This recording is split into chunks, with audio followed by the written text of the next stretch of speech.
جو شخص اپنی زندگی میں بے حد پریشان ہے اور پریشانی کا حل نہیں مل رہا تو وہ یہ وظیفہ کر لے۔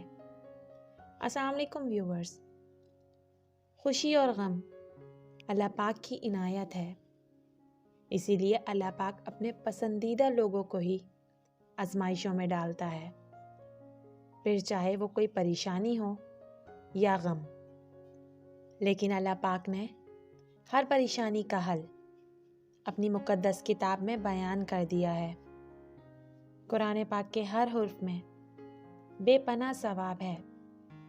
ایسے لوگ جنہیں دنیا میں بہت سی پریشانیوں کا سامنا ہے اور وہ اپنی زندگی سے مایوس ہو گئے ہیں، تو ان سب کے لیے یہ وظیفہ بہت ہی مجرب ہے۔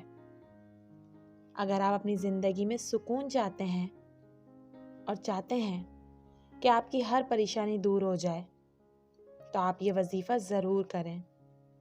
انشاءاللہ اللہ کی رحمت سے آپ کی ہر مشکل آسانی میں بدل جائے گی۔ آپ نے سورہ فاتحہ کو فجر کی نماز کے بعد 40 مرتبہ پڑھنا ہے، اور آخری دفعہ یعنی 40ویں دفعہ جب پڑھنے لگیں تو ایاک نعبد و ایاک نستعین پر رک جائیں اور پورا دن یہی آیت پڑھتے رہیں۔ چلتے پھرتے، اٹھتے بیٹھتے، وضو بے وضو اس آیت کو پڑھتے رہیں، اور جب سونے لگیں تو سورہ فاتحہ کو پورا پڑھ لیں اور درود پاک پڑھتے پڑھتے سو جائیں۔ یہ عمل 11 دن یا 21 دن کرنے کے بعد ہی آپ کی ہر پریشانی انشاءاللہ ضرور ختم ہو جائے گی، اور آپ رب کا شکر کرتے کرتے تھکیں گے نہیں۔ دعا میں یاد رکھیے گا۔ اللہ حافظ۔